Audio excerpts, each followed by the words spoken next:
YouTube, welcome to Mose Knows. I am your host, Mose. Man,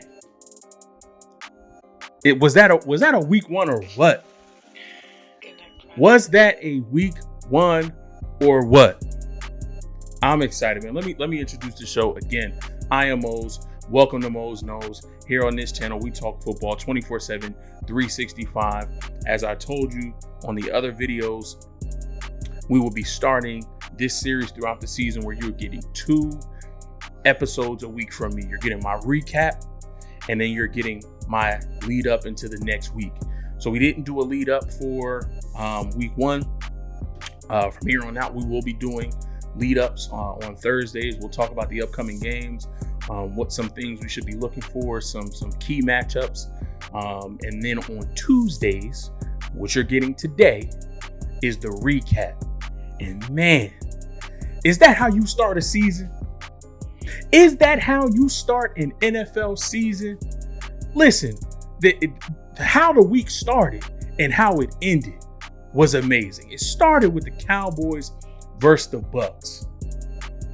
97-year-old Tom Brady out here slinging the rock. He threw the ball 50 times. Can you believe that? He threw the ball 50 times. 50 times. Completed 32 passes, had 379 yards, 4 TDs, and 2 picks. One of the picks was a Hail Mary at the end of the half. It got picked off. Another one wasn't his fault. He gave a catchable ball to Leonard Fournette, slipped through his hands, picked off by Trayvon Diggs. He was slinging that thing. And when it mattered the most, at the end of the game, after the Cowboys just hit a field goal to go up 29-28, calm, cool, and collected, drives down the field, put the team in a position for a game-winning field goal. Man, that was a good game. That was a great game to start the season off. Then we had a lot of stuff in between. We're going to stay on that one for a little bit. AB showed up. 5 catches, 121 yards, and a touchdown. He still got it. He may not be as fast, but he can run routes. He knows how to create separation, get open, and he can catch the football. AB showed up. Happy for him. Keep his head on straight. He's playing with a quarterback who he respects, a coach he respects. AB showed up. Dak showed up too now. Let's not act like Dak didn't come out there and slang that thing as well. 42 of 58. I might have to go through and look at these passing numbers. Some of these QBs they throwing the rock out here now. Brady 50, Dak 58. I think did Trevor Lawrence throw for 50? Let me look that up real quick. Did Trevor Lawrence throw for 50 sometimes? Let me see. Click on where you at? You want the early games, right? Yeah, click on that. Come on now. We got a show to do. Come on now. Go to statistics. Trevor Lawrence threw 51 times in week 1. I got to see how many QBs in week 1 threw the ball 50 times or more. They out here slanging the rock. Dak 42 of 58 for 403. 3 touchdowns and a pick. He's back. Does he still need to prove that he is a franchise quarterback, that he can lead this team to victory? Now, any other circumstance, 29 points in this league will get you a dub. Obviously, you playing Tom Brady and the defending Super Bowl champions, and that defense is still retooling under the coaching of Dan Quinn. So they still trying to figure things out and put it in place. But I wouldn't put that loss on Dak. They just played a really, really good team, and they fought hard until the very end. It took a last-second drive from Tom Brady for them to get the dub. So Dak is back. Exciting to see it. Then we ended the week. I'm not even going to talk about the whole game. I'm not even going to talk about this. We're just going to talk about the tail end of the fourth quarter and overtime. What was happening in Vegas with the Raiders and the Ravens? What was that? Ravens go down, get a field goal. Raiders get the ball back. They go down, get a field goal, tied up. We going in OT. We get to OT. Raiders win the coin toss, driving down the field. Carr hits Brian Edwards on the sideline. He breaks a tackle, takes it upfield, almost scored, but he was short. Knee came down, ball was at the inch line. Try to sneak it in, don't get it. Very next play, bonehead rookie mistake, Alex Leatherwood, false start, move it back 5 yards. Now we not on the goal line. Now we on the 6 or the 5. Then right after that, the ball goes right through Willie Snead's hands, hits a Ravens defender in the face mask, pops up in the air and gets picked.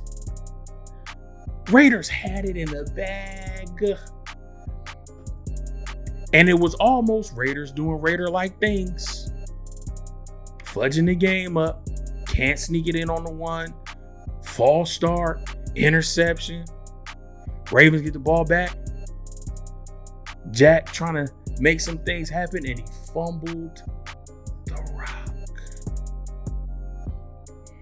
Raiders get it back, and y'all know what happened. No safety help deep. They thought they was going to run it. Carr drops back, throws up a prayer. Zay Jones gets behind Marlon Humphrey, which you rarely hear anybody say that. And he's wide open for the game-winning touchdown. That game was born for the first 3 quarters. But then it picked up towards the end of the game, took us into overtime. Way to close out week 1. Man, what a great week of football. Let's dive right in. We're not going to take too much time. This is Mose Knows What We Learned Week 1. That's going to be the name of the recap series. What we learned from watching these games, seeing what transpired. What did we learn? Did we learn anything new? Where do we stand after that week's games? That's the name of this series. So first we're going to hit them with a few quick hitters. Okay. Let's go to Jacksonville and Houston. Houston proved me wrong. They came out hot. They came out like they had something to play for. And they had something to prove. Granted, they're going up against a rebuilding Jacksonville Jaguars team with the rookie quarterback Trevor Lawrence. But they came out and played. They came out. They played really well. Jacksonville, they're going to let Trevor play. Like I said, he threw 51 times. He had 3 touchdowns. He had 3 interceptions. He's going to take all the bumps and bruises this rookie year. He's got to get acclimated to the speed of the game. He's got to get acclimated to the defenses, what they're going to be throwing at him. They're not holding him back. They're going to let him play. If you got to throw the ball 51 times, throw the ball 51 times. If you throw 3 touchdowns, 3 picks, we'll live with that. You're growing. So at least we'll be able to see that from this Jaguars team. Moving down to the Chargers versus Washington football team. This was a good defensive battle. Really, really good defensive battle. It was touch and go. Even when Washington lost Fitzpatrick, their young guy came in who they actually really, really like. They like Taylor Heineke. He obviously playing a little bit earlier than anticipated, but I think he's ready to go. And I think this defense will help him along the way. And speaking of defense, they played well, but the Chargers got them one. Great win on the road, but I think that was helped by the play of their rookie left tackle, Rashawn Slater. They got them a good one. He held his own all day against Chase Young and against Montez Sweat. That's what the tape showed. That's why he was one of the highest offensive linemen taken, because the tape showed in college he was able to play well against him then. Had a great game plan, was able to hold his own against Chase Young in college, faced him week 1 of his rookie season after Chase has already had a year in the league, held his own again. Chargers got a great one to protect Jay Herbo. Seahawks versus the Colts. Seahawks just proved to be a veteran team. They're a well-established team with a well-established head coach, a well-established quarterback, some other veterans on that team, Bobby Wagner. They just proved to be the veteran team. Despite the changes on defense, they were still able to get 3 sacks, get Carson Wentz to the ground, and we all know Russell gonna Russell. 4 touchdowns. He cooked. It is what it is. Give it praise to the Seahawks. Look at me. Panthers versus Jets. Not quite the game that I was anticipating from this Panthers team and Sam Darnold, but they were able to get the win nonetheless. Robert Saleh and his Jets team, they started slow, giving up 16 first half points, but knowing Robert Saleh from his time in San Francisco, he is a great coordinator of defense when it comes to making adjustments, specifically halftime adjustments. He went into the half, saw what he needed to do, made adjustments, and held that Panthers team to only 3 points in the second half, allowed his team to score 14 and try to get back in the game. Unfortunately, they weren't able to do it. That retooled Jets offensive line still gave up 6 sacks, so that's something that they're going to need to clean up going into week 2. But the Panthers may not be as good as we thought, but the Jets may not be as bad as we thought. So that's a positive for Saleh and the Jets. Vikings versus Bengals. I picked the Vikings in my week 1 picks, and I don't know why I did that. Because if you follow me on TikTok, if not, you should. I'll link it in the description with all the rest of my social media. So give me a follow over on TikTok, because you'll be getting weekly videos over there too. Obviously, they'll be shorter than these, but you're getting content over on TikTok as well as over here.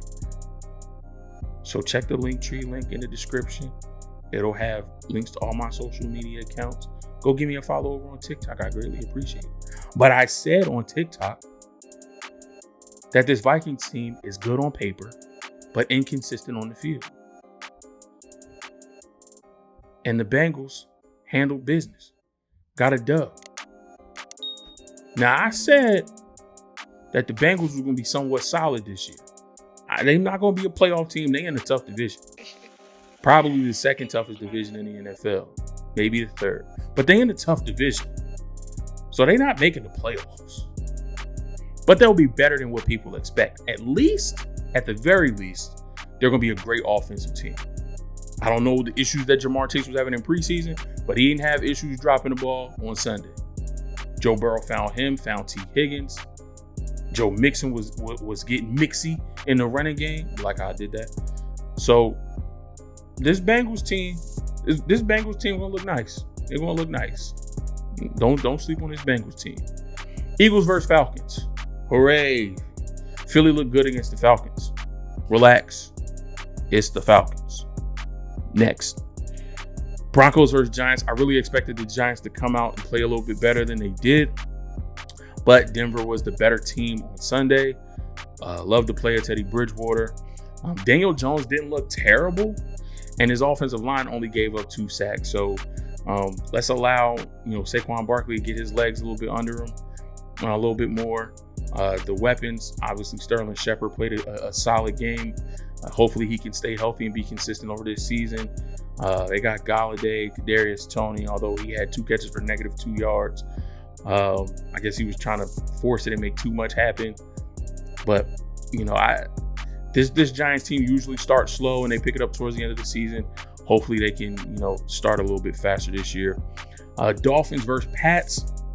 Good start for Mac Jones. It's just the team couldn't get it done. I'm really loving what Brian Flores is doing with Miami. He is changing the culture down there. They have a winning culture now. They are going to go in every week to battle till the whistle ends. My only concern still is Tua. If you look at the numbers against his former teammate at Alabama, Tua had a 79.6 rating and a 39.8 QBR, whereas his former teammate, who was a rookie starting in his very first NFL game, had a quarterback rating of 102.6 with a QBR of 75.1. Tua got to play better, plain and simple. Rams versus the Bears. The Justin Fields era is going to start sooner than y'all think. I don't care what they promised Andy Dalton. It's going to be sooner than y'all think. The end. Okay, those were the quick hitters from week 1. Now let's go into the top 5. Some things that I really, really loved seeing. Actually, this first one I didn't really love seeing it. Arizona versus Tennessee. What? I picked Tennessee, and at the end of this, I'll go over my picks and how poorly I did and who let me down. Most of the teams on this list let me down 3 of the 5. Arizona versus Tennessee, they went to Tennessee and routed them. Kyler Murray was playing unbelievable football, 4 touchdowns through the air, 1 on the ground. And that defense, I don't know if J.J. Watt is the MVP or Chandler Jones. Like, is J.J. Watt commanding that much attention that Chandler Jones could go off for 5 sacks? Yo, he made Taylor Lewan write a tweet that said, to the fans, I apologize. And to Chandler Jones, thank you for exposing me. That's how bad Chandler Jones did that boy on Sunday. Like, what? My man wrote a tweet, said, bro, thank you for exposing me. I appreciate you for exposing me. What? Chandler went off. And I don't know if he's just hungry because they brought in JJ. I don't know if JJ commanded so much attention where he just got one-on-ones all day. We know Chandler Jones is a good pass rusher, but 5 week 1? Bro, it's going to be scary hours. And I already said Arizona going to be a good team this year. Now they in a tough division, and it's going to be a dogfight. 8 games for every team in this division. Well, what? 6. You play the other team twice. So for each team in this NFC West, they got 6 weeks of dog fights, barring health and no injuries to key players. It's going to be a bunch of dog fights in that division. And Arizona, like, yeah, don't sleep on us. We got a dynamic young quarterback. Our defensive front is solid. We coming. Tennessee, I'm disappointed, man. I was expecting a lot more than what Tennessee did. With the weapons that they have, adding Julio Jones, they got A.J. Brown, Derrick Henry in the fold. I expected that defense to play a little bit better. They just didn't get off the bus. They were at home week 1. They just didn't get off the bus. I don't know what that was about. Hopefully they can turn around. Again, it's week 1. A lot of this stuff is early. So yeah, we got overreactions and we're like, oh my goodness, I can't believe that. Blah, blah, blah. It's week 1. It's early. And I'm going to touch on that with the next matchup in my top 5. Buffalo versus Pittsburgh. I said that this was going to be a tough defensive battle. For the first 3 quarters, it was that way. Pittsburgh found momentum in that 4th quarter and was able to put up 17 unanswered points to go ahead and get the W here. Or 16 unanswered points, I think. I can pull it. What was it? Nope, 17. 17 unanswered points in the 4th quarter. First 3 quarters, they only had 17 unanswered in the 4th to go ahead and pull this victory out. Defense played outstanding.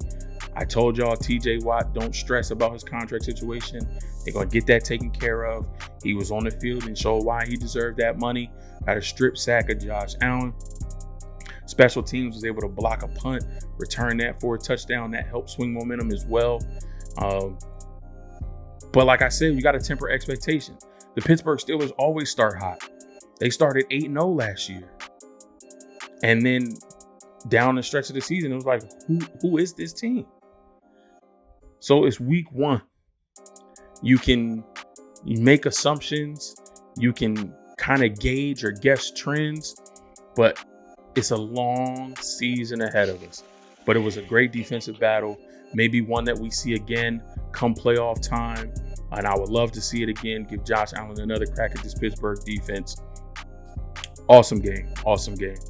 Another game of the week that I said was potential game of the week. Chiefs versus the Browns. Oh man, the Browns started off hot. They were not scared of the Kansas City Chiefs. They started hot. First touchdown, Stefanski was like, yo, go for 2. I'm not playing with these dudes. We ain't scared of them. Go for 2. And they played that way for 3.5 quarters. Some boneheaded mistakes in that 4th quarter. The interception by Baker Mayfield, which most people are saying is not his fault, kinda. He was trying to throw it out of bounds and just throw the ball away. He got hit by the blitzing safety, which kind of threw his balance off, and he couldn't get the velocity on the ball that he needed to. Turned into an interception. I think the botched punt is the biggest one of them all, because if that didn't put them in the red zone, they were right outside the red zone. And I think the punter, looking at the play, yeah, you botched the snap, but if you just picked it up real quick and just tried to pooch it, just get it off somehow, I think he could have got a semi-decent kick away. Him trying to pick it up and run the ball, like, listen, I'm not going to be overly critical because I'm not in the NFL, but come on. He knew he wasn't getting that first down. He knew he wasn't coming nowhere close to that. And he stopped the bobble enough to where he could have picked it up, tried to just pooch it, do something. Just get it away. Maybe you get a friendly bounce and it rolls to the 30 or inside the 25 or the 20. Get a lucky bounce. You gotta try to punt that ball and get it away. And I mean, maybe I gotta double back and check the tape, but I didn't see anybody coming in free where if he did try to kick it, it was gonna get blocked. But also, you gotta be smart too. If he does see that you muffed the snap or fumbled the snap, and you try to get it off, and he tries to block it because he sees that you messed that up, you could potentially get a roughing the kicker call. And I know that sounds cheesy to go for the penalty, but everybody else doing it. Wide receivers going for the penalty. Quarterbacks flopping soon as somebody hit them. Trying to get a roughing the passer. Your primary objective is to kick the ball to get it off. And if somebody's coming, you try to kick it anyway. And if they run into you because they're excited trying to get a block, you possibly end up getting a roughing the kicker 15 yards. And now your offense keeps possession. And maybe they run out the clock and win the game. You cannot give Patrick Mahomes, Andy Reid, and the Kansas City Chiefs more opportunities to win the game. Trust me, I know that firsthand. I don't need you guys to remind me. But you can't give them additional opportunities. The Browns did, and Kansas City won the game. But I wouldn't be surprised to see this matchup again in the playoffs, maybe even the AFC Championship game, and it's going to be another barn burner. Really good game. Saints versus Packers. What happened, Aaron Rodgers? I lost one of my fantasy matchups because you only...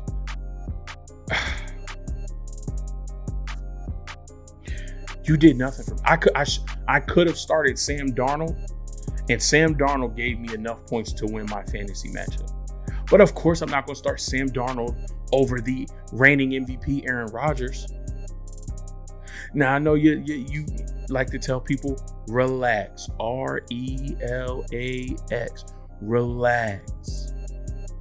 Yes, it's only week 1. We got a long season. But come on, dog. That Hail Mary you threw up to Valdez-Scantling, bro, that was a pop-up. You was just like, here. That thing just floated into the defender's hands. The pick you threw in the red zone, like that was like 5 yards behind Devontae Adams. That pass wasn't reaching him. So I don't know if Aaron's head was or wasn't in the game. I don't know what was happening there, but he did me grimy on my fantasy team. But let's talk about Jameis. Let's talk about how efficient he was in this offense. Yes, he only threw for 148 yards, but that don't matter to me if you got 5 touchdowns behind that. He did what he needed to do to put his team in position to score and win. And he threw for 5 touchdowns. Jameis is going to be absolutely fine in this Sean Payton run offense. Sean is going to scheme him up and put him in the best positions to win and be successful. All Jameis has to do is do that. That's all he has to do. Understand the game plan. Do your job. Hit the open receiver. Lead this team. And he'll be successful. So I'm happy for Jameis. I'm hoping he can keep this up until he plays us. Last but certainly not least, 49ers versus Lions game. I could delve into this, but I've been talking about it for the past couple days. We started off hot, went into halftime with a 31-10 lead. At one point, it was 38-17, then 41-17. We played an absolutely great game for 3 quarters.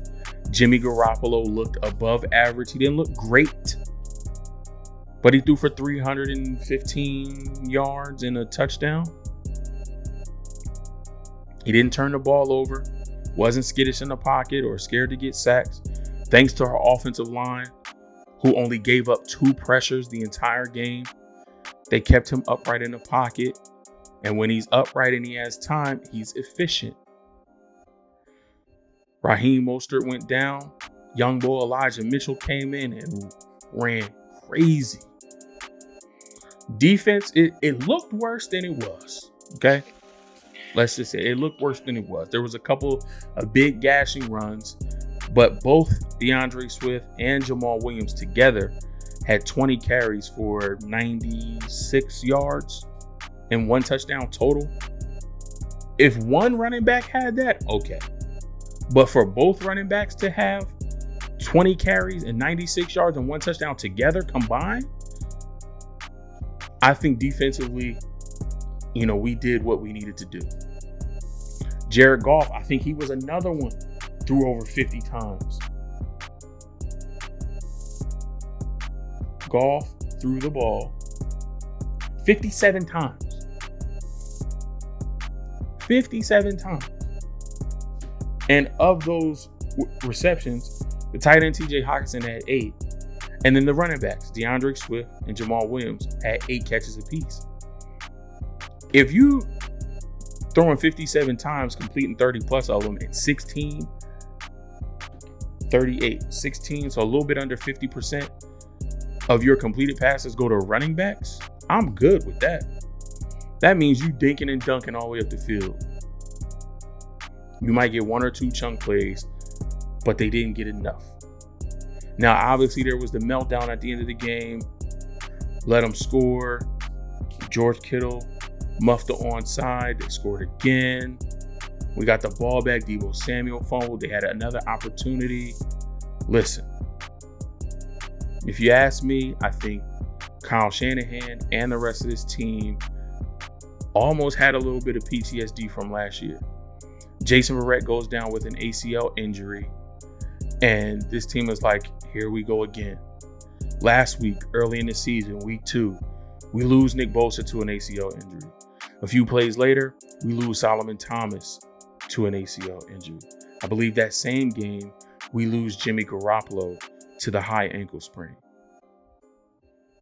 So as soon as Kyle seen our starter go down with an ACL injury, he said, yo, get him out. I'm not having another season like last year because of injuries. And credit to Dan Campbell and the culture that he's trying to implement with this Detroit Lions team. They fought until the very end. They scratched and they clawed and they was trying to bite ankles and kneecaps all the way through this game. I understand why he did that, because he's trying to instill a culture with this Detroit Lions team. So, of course, all of their starters stayed in, and they played hard because they were fighting to come back. And once they had the momentum, and once it looked like it could happen, they had a little bit more energy, a little bit more juice. So kudos to him for staying with it and trying to build the culture that he wants to see this team have. No fault of his. But you got to understand what we went through last year. Kyle doesn't want to go through again. And I don't think anybody on this team does. We have all the pieces in place to be a championship caliber team. But we won't be able to do that losing 2, 3, 4 starters weeks 1 and 2. Injuries are a part of the game. But with what happened last year, it's totally understandable for Kyle to get a little bit skittish and to get his guys out before any further catastrophe happens. And now we're in a situation where we have to start Diamando Lenore, who's a rookie. Hopefully we can get Emmanuel Mosley back from injury. And if not, we got to lean towards Josh Norman and Dre Kirkpatrick. Veterans in the league. But we got a gauntlet of receivers coming up. I can't stand the Eagles, but I'm not going to sleep on the Slim Reaper, Devontae Smith and Jalen Reagor. Both of those dudes is 4-3 guys. Then after that, we got Devontae Adams. Then after that, we got DK Metcalf and Tyler Lockett. Then after that, we got DeAndre Hopkins and Christian Kirk and Kyler Murray and them boys. We got a gauntlet of good receivers coming up. So yes, while there wasn't the rushing yards that we gave up and the big plays that we gave up in the running game isn't ideal, I think that's something we can adjust and clean up with scheme. And I think DeMeco Ryans will do that. Outside of that, our pass rush has to get home. We were able to get 3 sacks against Detroit. We need to be able to build on that and possibly add to that against Philly to take the ball out of Jalen Hurts and that Philadelphia offense's hands, keep our defense fresh and on the sidelines so that our corners can't get exposed by those speedy receivers that they got in Philly. And that's going to be crazy because I'm going to be in the building. I'm going to have my mask. I'm going to have my new gear. I hope y'all see that. I got the Mose Nose hat. We got the Mose Nose tee. I'm going to have my gear on, but I'm going to be in Philly. I'm going early, being part of the tailgate. I'm going to be a part of the Niners tailgate. I'm going to go over. I got some friends, some Eagles fans. I'm going to be a part of the Eagles tailgate. I'm doing a live vlog style. So next week, you'll get my recap video on Tuesday. And then on Wednesday, you'll get the live vlog from me being at the game, getting the tailgates. I'm going to be talking to Eagles fans, talking to Niners fans, getting their score predictions, take a tour of the stadium. You'll see me inside doing pregame warm-ups and getting some clips from being in the stadium at the game. I'm excited to put that together for you guys to get a IRL view of me at the game, interacting with Niners fans, Eagles fans, just being around the game I love. I'm so excited for that. Can't wait for you guys to see it. So be prepared because that's coming. That's going to wrap it up for what we learned week 1 of the 2021 NFL season. I'm so grateful for you guys who have subscribed. I'm so grateful for those who have watched. And if you have yet to subscribe, come on in. Become a part of the family. Become a know-it-all and hit that subscribe button. After you do that, take 2 seconds and hit that bell icon so you get notified when new content drops right here at Mose News. You understand? You want to be notified when the content comes, when that live vlog comes out, when my what to look for episodes come out on Thursdays. You want to know when those come out. Thank you so much for tuning in. Like I said, the links for my social media, I'll drop that in the description of this video. Tap in with me there. Hit a thumbs up on this video if you liked it.